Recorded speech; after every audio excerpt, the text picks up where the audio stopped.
آئیے دوستوں اور بزرگوں، جیسا کہ بتایا گیا کہ 1947 کے بعد جب یہ ملک آزاد ہوا تو یہ انگریز کے بنائے ہوئے قوانین اور انہی اصولوں کے مطابق یہاں کے فیصلے کرتے رہے، لیکن ایک وقت آیا کہ 1949 یا 50 کے اندر ایک منظم طریقے سے ایک کتاب شکل میں آئی جس کے اندر آئین ہندوستان کو محفوظ کیا گیا، اور آج تک اسی طریقے کے مطابق یہاں کے فیصلوں اور قضیوں کو حل کیا جاتا رہا۔ میں آپ کو بتلاتا چلوں کہ آج کا دن اصل جو وجود کے اندر آیا ہے یہ ہمارے علماء کی قربانیاں ہیں کہ جنہوں نے ہندوستان کے اندر 1947 میں جو آخری جنگ آزادی فتح کی ہوئی ہے اس کے اندر ہندوستان کے علماء نے بڑھ چڑھ کر حصہ لیا ہے۔ میں کس کا نام آپ کو بتاؤں، لیکن نئی جنریشن ہے اور یہاں پر میرے دوست اور احباب نئے ہیں جو شاید نہیں جانتے کہ ہمیں اس ملک سے کتنی محبت ہے، ہم کتنا اس ملک کے لیے تیار رہتے ہیں، اور میں کہوں گا ہم یہی رہے ہیں یہی جان دیں گے، ہم یہی رہے ہیں یہی جان دیں گے، سرحد پر پہلے قربانی مسلمان دیں گے۔ جب تک اس ملک کو ہم اپنے اسلاف کی روایتوں سے اور اپنے اکابر کی تمام تر ان روایتوں کو یاد کرنے کے ذریعے سے 26 جنوری کو مزین نہ کر دیں، 15 اگست تک کو اپنے ان نونہالوں کو، اپنے اکابر کی قربانیوں کو نہ بدلا دیں، اس وقت تک ہمیں چین نہیں ملتا، کیونکہ آج غیروں کا منشا یہ ہے کہ وہ کسی طریقے سے ہندوستان سے اسلام کی تاریخ کو مٹا دیں۔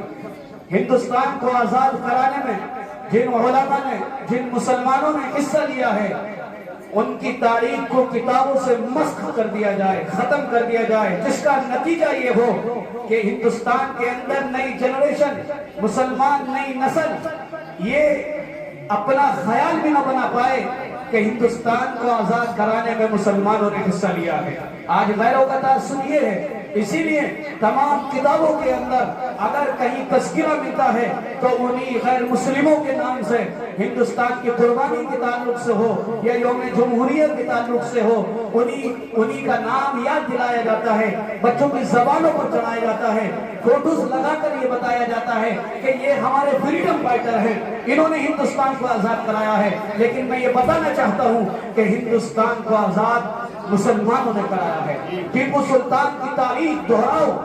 ٹیپو سلطان کو، اس کی تاریخ کو پڑھو، کس طریقے سے انگریزوں کے دانت کھٹے کیے ہیں، اور اس کے بعد میں جو جنگ آزادی شروع ہوئی ہے، شاہ عبدالعزیز محدث دہلوی رحمۃ اللہ علیہ نے سب سے پہلے انگریزوں کے خلاف علم بغاوت بلند کیا اور فتوی جہاد دیا، جس کے اندر انگریزوں کی غلامی سے آزادی کا تذکرہ، انگریزوں کو یہاں سے بھگانے کا تذکرہ، اور حضرت یہ کہتے ہیں کہ اگر میں نابینا ہو گیا، چل نہ پایا، اپنے شاگردوں کے کاندھوں پر بیٹھ کر جاؤں گا، ہر گاؤں کے اندر جاؤں گا، گھر کے اندر جاؤں گا، اور لوگوں کو یہ بتاؤں گا کہ ہندوستان کو انگریزوں کی غلامی سے آزاد کراؤ۔ یہ قربانیاں ہیں، میں کس کا نام یاد دلاؤں؟ مفتی محمود الحسن دیوبندی رحمۃ اللہ علیہ، وہ مالٹا کی جیل کے اندر صحبتیں برداشت کر رہے ہیں، اس ملک کی خاطر کر رہے ہیں، آپ کے جسم کو برہنہ کر کے، چھپکلی کا لیس لگا کر، ان کا معجون بنا کر آپ کی پیٹھ پر، آپ کے جسم پر لگایا گیا،